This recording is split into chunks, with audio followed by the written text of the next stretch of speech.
Today I'm going to go over the current Third Temple narrative and I'm going to destroy it. That's right, I'm going to destroy a false narrative that has been going on for many years. It's so easy to do. All people have to do is read the prophets and the apostles. It's so easy. So the current narrative states that before Messiah can come, there has to be a third temple built. Well, I agree with that in part, except it was the third temple that was destroyed. All right, let's start from the beginning. We have Solomon's temple. That was the first temple. The second temple was Zerubbabel's temple in the days of Ezra and Nehemiah, when the Jews came back out of exile at the behest of Cyrus of the Medo-Persian Empire, and they came back and built a temple, although that temple was very small. And then a third temple was built by none other than King Herod. I will provide proof. All right. This was at the time when Yeshua drove the money changers out of the temple. And he called this temple his Father's house.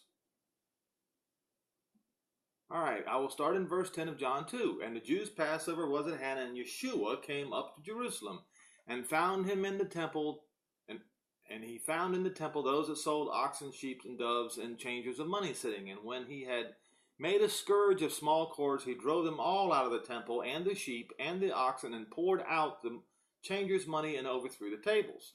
And said unto them that sold doves, Take these things out of here.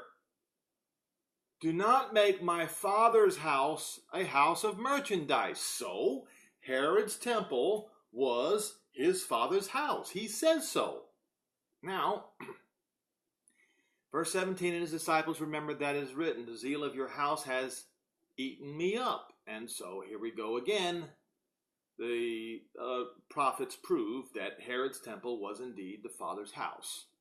Then answered the Jews said unto him, What sign are you going to show us, seeing that you do these things?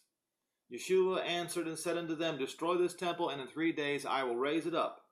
Then said the Jews, 46 years we were building this temple. That's how long it took to build that temple. 46 years. Herod's temple took 46 years to build. Not Zerubbabel's temple. So Herod's temple was the third temple, but the third temple was destroyed. There is no more temple to be built. You see, folks, what has happened here is the preachers, they deliberately, in order to deceive, leave out glaring facts in history. Again, I say, in order to deceive, to extract money from you. Now, many of the Third Temple theorists also believe that, what I mean by the Third Temple, the future Third Temple, which there will be no future Third Temple. There will be a fourth temple, but the fourth temple are Yeshua and the Father. So they say that Ezekiel's temple is a temple that is coming, that Messiah is going to recognize or come to. Ezekiel 45 and 22.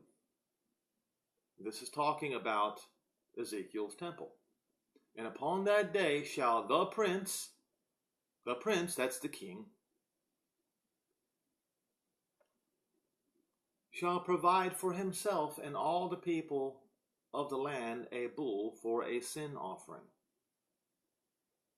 Provide for himself a sin offering? Now think about that for a minute. One must be very, very careful not to grab onto these false theories so that you do not deny the Messiah who was sacrificed once for all and supersedes all sacrifices in the future. Hebrews 10 and verse 10. We will start in verse 9.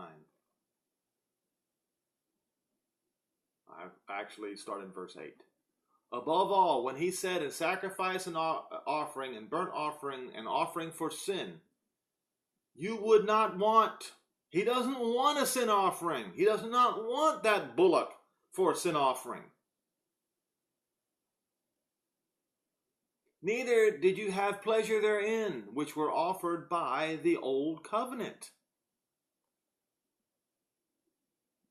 Then said he, Lo, I come to do your will, O Elohim.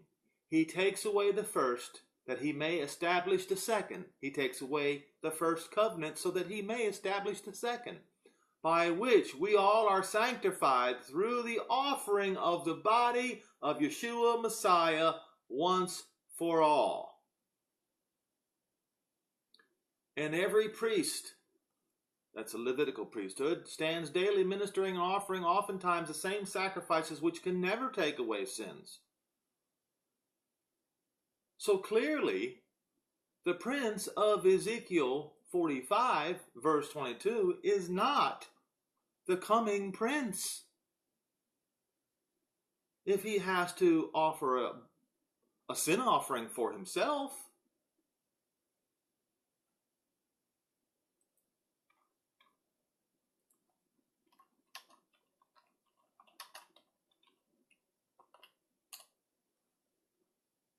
Revelation 21 and verse 22. This is about the New Jerusalem. You read the whole New Jerusalem statement, starting in verse 9. And he describes it accurately. Verse 22, he says, I saw no temple therein. Why? For Jehovah, Elohim Almighty, and the Lamb, they are the temple. So while you guys go around and chasing after a temple made with hands,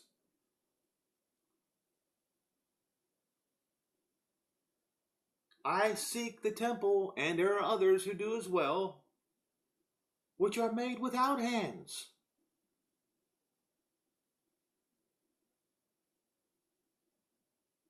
Jehovah Elohim Almighty and the Lamb are the temple that is to come in the New Jerusalem.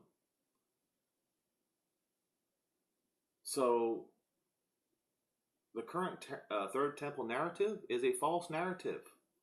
Do not be deceived by it. There is a reason why that deception is out there, so that to make sure that you are not ready. Oh, the third temple has to be built first. Oh, this has to be done. No, it does not. Because you see, the third temple is the one that was destroyed. You will never find a single rock from it. Now, I talked about the abomination that makes desolate. It was the Roman fortress that was, after the temple was thrown down and not one stone was left on the other, the Roman temple was built on top of it. And the wall that we see in Jerusalem, the Western Wall, is not the wall of the Herod's temple. No, it is a remaining wall of the Roman fortress. It is a part of the abomination of desolation. And then, when that fell down, I'm not sure who came right after that, but I know the Byzantines, they built their abomination of desolation, a house of worship for the Queen of Heaven, which is Ishtar, that they call Mary. So the Byzantines put their own abomination of desolation up. And then, of course, the Persians, I'm not sure who came first, the Byzantines or the Persians. So that thing got torn down, and then the Muslims, Umayyads, or whatever you call them, built their own Al-Aqsa Mosque, which is the current abomination of desolation, but remains of the first abomination of desolation is still there, and people are worshiping there at the first abomination of desolation, the Western Wall. Now, I'm not going to sit here and make fun of the Jews for this. It wouldn't be right. It's not right. And people should not go and ridicule the Jews for this. Their eyes are closed until the day of Jehovah's wrath begins on the Gentiles. It's just that simple. And at that day, he's going to open their eyes. I can't open their eyes. I don't have the power nor the authority. I cannot speak a word against them, and neither should you. Even if I have Jewish blood in my family tree, I still will not speak a word against them, and neither should you. It is Jehovah who opens the eyes. Praise be to him. So please, folks, be careful of the false narratives that are out there.